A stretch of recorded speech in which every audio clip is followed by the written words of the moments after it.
What's up sa inyo mga kulisap? So this is Earn Motovlog. Welcome to my channel. And ito, inabutan na tayo ng Error 12 o kinakatakutan nating Horror 12 dito sa NMAX version 2 natin. Sikat na sikat tong issue na to sa NMAX at saka mga Aerox. Cancer talaga nila to. Ito talaga yung pinaka-issue ng NMAX Aerox na pag inabutan ka talaga nga naman. So sa mga hindi pa nakakaalam dyan, ito, buhay yung panel niya, nasususian siya, pero ayaw talagang mag-start ng motor. And buti na lang may malapit na shop dito, ang Herb and Angel by Jeffworks. So hindi nyo talaga siya may ipapastart, no? Kaya talagang magtutulak ka or talagang ipapalala move mo para makarating ka sa mga shop. So unang gagawin dito is i-diagnostic tool to kasi nga may check engine to eh. Syempre para ma-check doon talaga nanggagaling error, no? Pero most likely pag ganun na bigla na lang huminto, matik yan at lalo matanda na yung motor mo, mga 2 to 3 years or 4 years na yung motor mo. Confirm yan, error 12. Ito yung salarin, no? Ayan, no? Makikita nyo sunog na sunog talaga. Ito yung wire na nagko-connecta ng stator nyo papunta ng ECU. Kung mangyari man sa inyo to, nasa long ride kayo, nasa malayo kayo sa shop at hindi pa masyadong gaano kasunog, pwede nyo tong dukutin dito malapit sa radiator para alug-alugin or saka galawin. Saka try nyo ulit i-start. Pero kung hindi na talaga nag-start, wala na talaga. Tulak kayo. Shoutout nga pala sa tropa kong si Melo. Sa pinsan kong si Kimpoy na inabala ko pa para itulak ako simula sa bahay papunta ng shop sa pagtutulak. At syempre kay Danny, kay Pat at kay Dayan na rin. So confirm na error 12 talaga. May dalawang paraan para ma-fix tong problem na to. Una, bibili ka ng harness ng from stator direct to ECU na. Or yung iba, ginagawa nila add pro. Pinapalitan nila yung nasunog na part na yon. Pero ito yung suggest natin ni Sir Jeff. Isang buong harness siya, isang makapal na wire from stator direct to ECU na. And ceramic na rin pala yung connector na yan. Kaya mataas ang heat resistance. Tapos makakapal talaga yung wire nila. Plug and play na rin to. In order ko to, sinuggest pa ni Sir Jeff. PM nyo na lang, ilalagay ko dyan para maka-order kayo if ever na mangyari sa inyo to.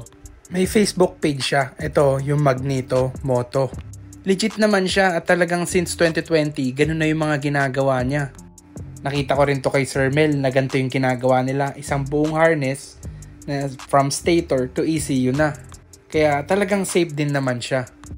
And syempre, basta sa magaling mag-wiring din kayo pupunta ha. And sinimulan na nga pala nitong baklasin ni Jeff yung radiator natin para ma-open na. Gumamit din pala siya ng proper tools dito, yung magneto puller. Kasi matigas talagang bunutin tong magneto natin. Tapos ito na yung buong stator natin and mag-i-start na siya mag-wiring dito. So sabi ko nga sa inyo, plug and play na lang to. Kompleto na, may mga shrinkable tube na rin. Kaya talagang wiring na lang yung gagawin. So makikita nyo kung gaano kapulido gumawa si Sir Jeff ng mga wiring. Marami na rin daw kasi siyang nakabitan na ganito. And marami rin pumupunta sa kanya para magpagawa ng ganito. Kaya kabisado niya na yung mga gagawin pag ganito. Kompleto rin pala sila dito ng mga tools. Kaya hindi mo kailangan mag-alala. So patapos na yung part ng pagwa-wiring, i-connecta na lang to sa ECU. And habang nililinis niya tong stator, may nakita siya na parang nabarang plastic. Hindi ko nga alam kung saan galing to. So ayun, tinanggal na lang din siya. And syempre, binugahan na rin para malinisan. Pagkalagay ng stator, syempre ilalagay na yung wiring kung saan padadaanin. Tapos kinabot na yung magneto natin at saka yung fan. Tsaka niya na tinuloy yung pag-wiring dito kung saan padadaanin papunta ng ECU. Tapos sinisecure niya lang para